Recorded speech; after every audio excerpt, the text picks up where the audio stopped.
Greetings, my fellow film lovers and solving thinkers. This is LLP Blues Podcast. My name is Craig, transmitting from the beautiful swampy Mangoes, South Florida. And today's date is Monday, February 11th, 2019. So let us begin.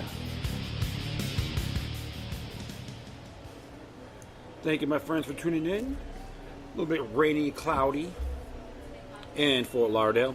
I'm at Stash, located at 109 Southwest 2nd Avenue in the heart of the Hemisphere District of Fort Lauderdale, Florida. Adjacent with Revolution Live and America's Backyard. Looks like there's a little band practice in the Revolution room. Let's see who they are. See how safe their music is, right? Yeah, so I was listening to the Chris Ann Hall show today about the Dems. They want to do this bipartisan background check. It's titled HR 8. Is it HR 8? Yeah, Bipartisan Background Checks of 2019. It was written by a gentleman named Representative Mike Thompson, Democrat from California District 5. And it has 231 co-sponsors on this particular bill. And it's mainly about firearm rights, etc. And of course, you had 5 Republicans and 226 Democrats, many of them from other states. And I got a whole bunch of them here from Florida. And I even including not my Congressman Ted Deutsch, another hypocrite as usual, that think that we should be watched on. I guess the probably his favorite book is 1984, I would say. Climax on that, An Animal Farm, right? I wouldn't be surprised at all. So let's just do a little reading here, because I can tell you this right now. Let's do this reading first. So I'm a little bit tired, so bear with me, but that's okay. It says here about HR 8 to require a background check for every firearm sale. Yeah, Mercantilism 101. Mr. Thompson, California, for himself, Mr. King of New York, Mr. Nadler, Mr. Fitzpatrick, Miss Jackson Lee, Mr. Mass, Miss Kelly of Illinois, Mr. Upton, Mr. McBath, Mr. Smith of New Jersey, introduced the following bill, which was referred to the Committee on the Judiciary. To require a background check for every firearm sale to be enacted by the Senate and House of Representatives of the United States in Congress assembled. Section 1, short title, this act may be cited as the Bipartisan Background Checks of 2019. That sounds such a turn on to you, or what? Really arousing. I say that ironically, in an irony way. The purpose of this act to utilize the current background checks process in the United States to ensure individuals prohibited from gun possession are not able to obtain firearms. And the latest one on the NICS background check in 2007 failed once again. Remember that Virginia Tech shooting? Mind-controlled victim, mind-controlled individual, firearm-free zone. Yeah. It just really dawns on me. These folks never, ever study their history, even when they're alive. I will pursue this is Section 3, firearm transfers. Section 922 of Title 18 United States Code is amended. 1, by striking subsection S. 2, by redesignating subsection T as subsection S. And 3, by asserting after subsection S as redesignated as the following. T1A it shall be unlawful for any person who is not a licensed importer, licensed manufacturer, or licensed dealer to transfer a firearm to any other person who is not so licensed, unless a licensed importer, licensed manufacturer, or licensed dealer has taken possession for the firearm for the purpose of complying with Section S. Subsection S. B. Upon taking the possession of a firearm under paragraph A, a licensee shall comply with all requirements of this chapter as if the license were transferring the firearm from the inventory of the licensee to the unlicensed transferee. C, if a transfer of a firearm described in subparagraph A will not be completed for any reason after a license takes possession of the firearm, including because the transfer of the firearm to or receipt of the firearm by the transferee would violate this chapter. The return of the firearm by the transferor by the licensee shall not constitute the transfer of a firearm for the purposes of this chapter. Sounds indulging, right? 2. Paragraph 1 shall not apply to a law enforcement agency or any law enforcement officer, a armed private security professional, or a member of the armed forces to the extent the officer, professional, or member is acting within the course and scope of employment and official duties. Yes, another pro-police state bill, right? Oh yeah, ain't that beautiful? Government knows best. B, transfer that is a loan on bona fide between spouses, between domestic partners, between parents and their children, between siblings, between aunts or uncles and their nieces or nephews, or between grandparents and their grandchildren. Very Orwellian, of course. C, a transfer to an executor, administrator, trustee, or personal representative of an estate, or a trust that occurs by the operation of law upon the death of another person. D, a temporary transfer that is necessary to prevent imminent death or great bodily harm, if the possession by the transferee lasts only as long as immediately necessary to prevent the imminent death or great bodily harm. And check this one out. E, a transfer that is approved by the Attorney General under Section 5812 of the Internal Revenue Code of 1986. So, bureaucracy at its finest, my friends. Another bureaucratic input in this pretentious referendum.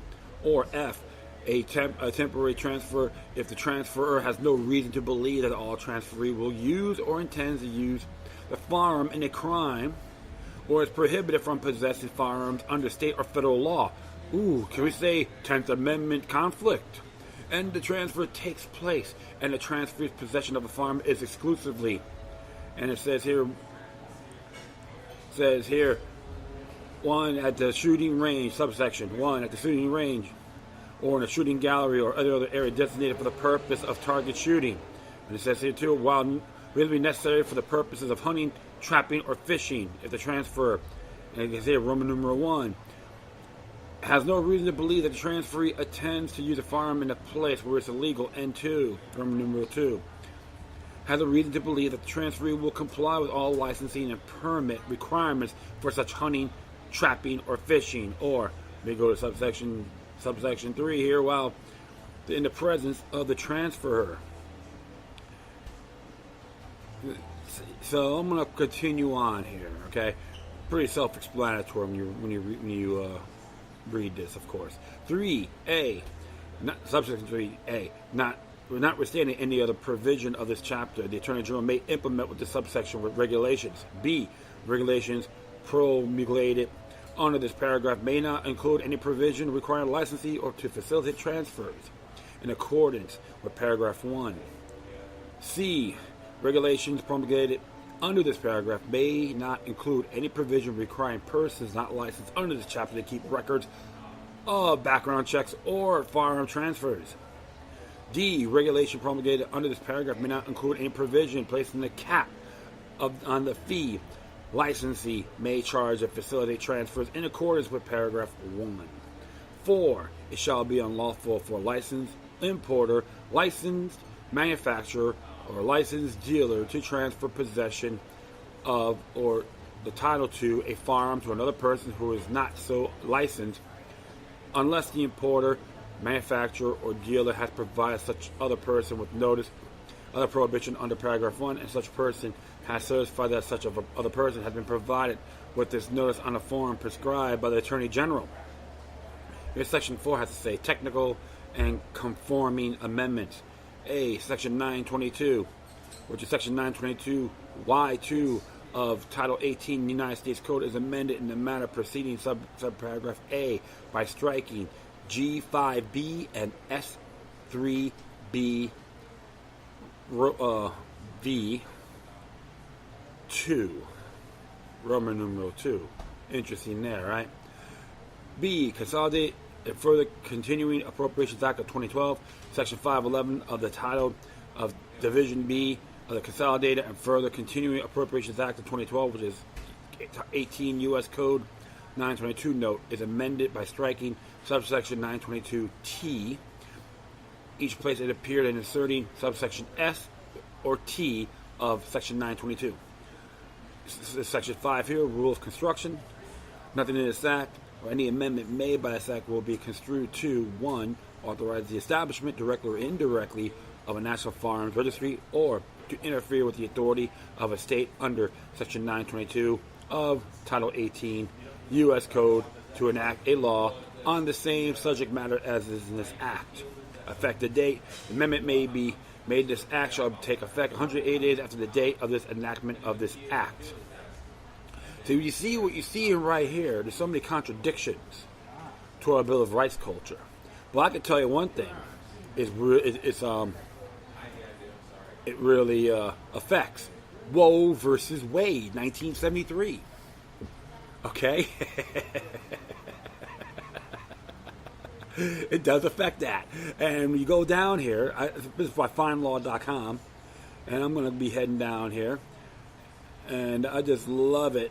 I like reading when it says here, number 3, it may be about the abortion case, a pregnant single woman woe for a class action challenging the constitutionality of the Texas criminal abortion laws, which prescribing, procuring, or attempting an abortion except on medical advice for the purpose of saving a mother's life. Okay, and we can go down here, bypass 1, 2. Here's number 3, what it says about this.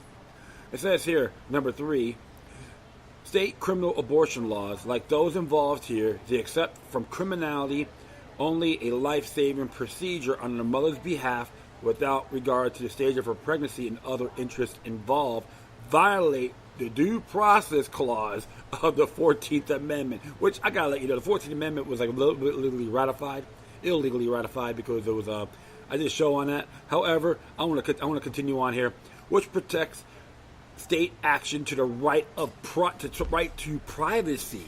Okay, so right there, the right to both protects against state action, the right to privacy, including the woman's qualified right to terminate her pregnancy. So, this bill contradicts the case of Roe versus Wade. You can agree with abortion or not. I'm personally not too crazy about it, and I say that out of respect. However, it conflicts that case. And that's just part of it. That's why I'm just laughing. So all these people who are pro-gun and all that, please throw that monkey wrench at them, man. You're going to have fun with these parasites. And the truth of the matter is, it doesn't contradicts that. Well, of course, our Bill of Rights culture. We can use the Second Amendment. We can use the Fourth, of course, the Fifth, and the Ninth and the 10th, because it contradicts all that. So yes, the fact is this, my friends: H.R. 8 contradicts Roe versus Wade and beyond. That would be a good name, good title for the show. I just have to laugh. So what I've done, I wrote this to my so-called Lord and Savior, Congressman Ted Deutsch. I boldly endorse you recant your co-sponsorship and vote nay on H.R. 8, bipartisan background checks of 2019, because of its contradiction with the 1973 case entitled Roe versus Wade, a person's right to privacy. And I have my phone ringing. They can wait. Furthermore, your defense mechanisms null and void. Thank you. No, I might just put that on there as a cue card for this. You can do whatever you want. So I'm going to add that to my footnotes. I find this hilarious. And I think it's really funny because, you know why? Because a lot of these folks out here who supports reproduction rights, and they get these co-sponsorships. I'm going to focus one on Florida, all right, on the co-sponsorship in Florida. And like I said, you got 230, you got like a bunch of people here that co-sponsor it. So I'm going to focus on the state of Florida. You got like 14 knuckleheads that supported this, including Brian Mast, Theodore Ted Deutsch, Debbie Mercer Powell, Alcee Hasty. Dude, he was impeached as a U.S. federal judge, and he still gets into politics, right? And of course, you got Donna Shalala, you got dumbed down Debbie Wasserman Schultz, Lois Frankel, Darren Soto, and you got Stephanie Murphy, Charlie Crist. That guy's such a poser anyway. He blew as a governor as well. Another flip-flopping stooge. You got that Mitt Romney syndrome. Of course, Al Lawson, Frederica Wilson, Kathy Castor, and Val Butler Deming. All right. Remember, Debbie Wasserman Schultz supports reproductive rights, the woman's right to choose. But you know what? She just contradicted her views once again. You got a bunch of hypocrites on parade. Her conformity 101. So let me tell you folks out there, whether you're in the NRA, Gunners of America, Florida Carry, etc., don't talk about the second. Don't just throw the Second Amendment at them. Use the Roe versus Wade. Drive these people crazy. Because one thing you do, when you throw a monkey wrench at them, they can't really argue. So the fact is, they can't argue with that. It's self-explanatory. It's like give them a taste of their own medicine. So don't talk about the right to bear arms and all that. Which I'm not going to tell you what to do, but my suggestion, throw Roe versus Wade. Even if you're going to add a second, add that as well. Okay? It's a totally 100% anti-Bill of Rights bill, referendum, proposal. So that's how you do it, folks. You give them a taste of their own medicine, they don't know what to say. They don't know what to do. I'm laughing at them. And the Judiciary Committee are a bunch of quacks anyway. And you got those folks, and don't get me wrong, like a lot of these shootings is horrendous. How come, and the question I told people, hey, they had laws in the books. Even with suspect shooting Nicholas Cruz, there's already laws in the books that he couldn't purchase a firearm, not just in the federal, but state level. I brought that up many times to my traditional listeners. They know exactly what I'm talking about. And they still never learn. All right? They don't want to learn. They don't want to study the past. And even though the study the past is going to repeat it. So that is a fact. And I just like to throw that out there. I do find it very entertaining. That's why I'm laughing so hard. Look, that's how you got to do it, man. You can't get mad at them. You got to laugh at them. One moment here. Yeah, so definitely, like I said, don't get mad. Laugh at them. But all you got to do is pay attention. They even send them to Alexandria Ocasio-Cortez. She's such a rock star of Congress. Of Congress. Come on. When you see that, folks, they're just scamming you. All right. So I'm gonna see enough of that. But I'm gonna add all that in there. Of course, I'll go my footnotes about the bill. Roe versus Wade case by FindLaw.com. Now I will put the Bill of Rights in their transcripts. I'm gonna add that little quote. You could paste copy the quote to your congressman on this and to the Senate as well. So just in case if it goes through, I might do that to Glenn Boy Rubio and Flip Flopper Scott, the dynamic duo. All right, so enough of that. So what I'm going to be doing next, I'm just going to do this one short and sweet. And this one here came out from Bob Livingston's Alert. You can say this coexists with this bill. How power held too long corrupts morals. This is by Bob Livingston. The election process in America has become a disguise for corruption that attracts the corrupt. Well, when men and women go to Washington, they pretty soon learn that day they paid by the government, and therefore they are in line of the federal government. No allegiance to their constituents is necessary, and as a matter of fact, there is a very soon even little pretension, at least until election time. One need merely look at the fossils who have held in office for the last generation. Representatives like John Conyers, Senator Thad Corrigan, Senator John McCain, Senator Mitch McConnell, Senator Patrick Leahy, Senator Orrin Hatch, Senator Richard Shelby, Representative James Sessenbrenner, Senator Chuck Schumer, and Senator Chuck Grassley, all of whom served 30 or more years.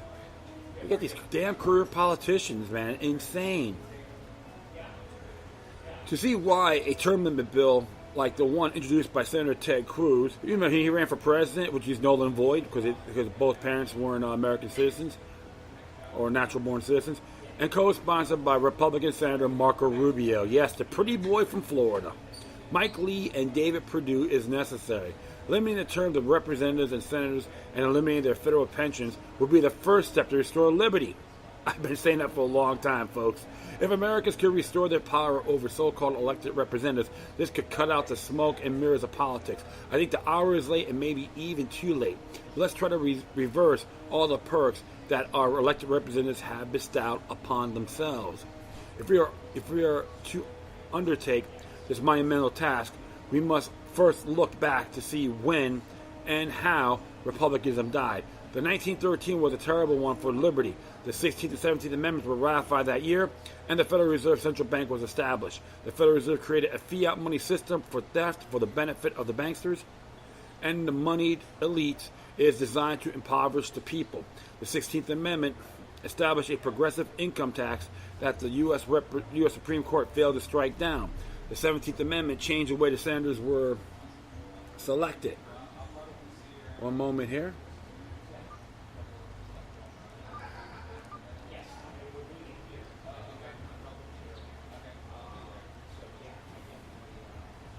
Okay, cool. I know my phone rang. I gotta call him back later. The 17th Amendment changed the way the senators were selected, taking the appointed power from the state legislators and placing it in the hands of the voters. That removed the final nail holding the checks and balances the states had in place over the federal power. Could we say pure democracy? Hooray!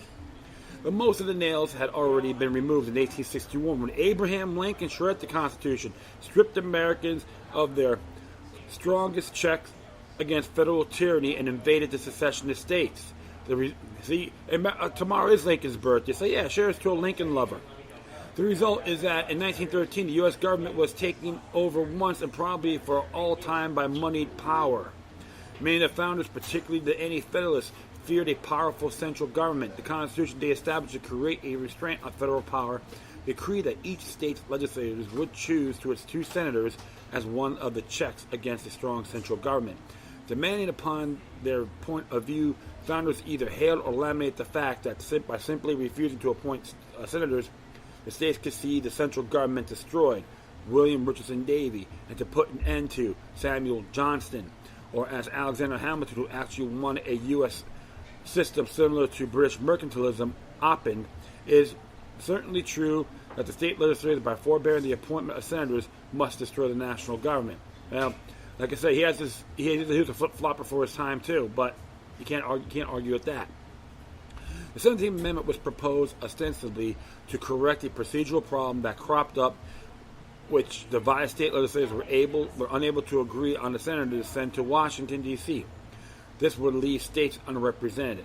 According to a research paper by Randy Schiller from Brown University and Charles Stewart III from Massachusetts Institute of Technology, in about 2% of the cases, the state's legislators were deadlocked and unable to resolve their differences and select a senator. How did it occur? Even occurring in the very first Congress when the state of New York went without Senate representation for 3 months. Oh my God! Run to the hills. The new direct election of senators by the people ended that problem, but created a whole new problem. Micro solutions and mega problems, right? In which senators are now bought and paid for by the banksters and lobbyists. It's a system that explains why the Republican elite have gone against Republican voters on subjects like amnesty for illegal aliens, Obamacare, etc., which are pushed by the U.S. Chamber of Commerce and big corporations. Term limits and repealing the 17th Amendment would take the money out of the Senate elections on the federal level. Senators would be beholden to the state legislators rather than the corporatist class which lines their pockets and finance their re-election campaigns. Their ability to vote for themselves, pay raises, their tenure and pension perks, their liberal, special cost, low-cost health perks not available to citizens, their immunity from laws they pass on the people, their retirement plans paid by the government, read the people, and their lack of term limits must all be removed. Their salaries should be paid by the respective states. The notion that long-serving politicians and political bureaucrats would become obstructionists to the will of the people, corrupt and wealthy, off government is not new. John Taylor of Carolina, in his book, The Inquiry into the Principles and Policies of the Government of the United States, published in 1814, warned about that very thing. Before publishing this first of his 4 books on politics and agriculture, Taylor, a lawyer, served as a cavalry colonel and a militia major in the Revolutionary War. Served in the Virginia House of Delegates and 2 stints in the U.S. Senate, so he had keen insight into the corrosive nature of politics. This is what he has to say. Great power or long possession of power changes a man's moral nature, whether it is derived from inheritance or election. Patriots as well as princes become tyrants from being stepped into the same menstruum, and yet nations are still to learn that as intoxicating qualities are the same upon both. They consider its effect as natural in one case and monstrous in the other. And if both princes and patriots were not men, revolution falls because its usual remedy is the only draw the menstruum form election instead of inheritance into which to plunge of moral qualities of human nature. Even a hope of office corrupts eloquence. It ceases to the animated auxiliary of truth and becomes a mercenary ally of interest. Honesty is the exchange for art. An artificial character is formed by possibility of continuing considerable power. It assumes different principles with different persons. It glids it baits with partnerage, contract, and charter, and the put-plick expense. And the varnish it assumes is to conceal the foulness of the staff it hides.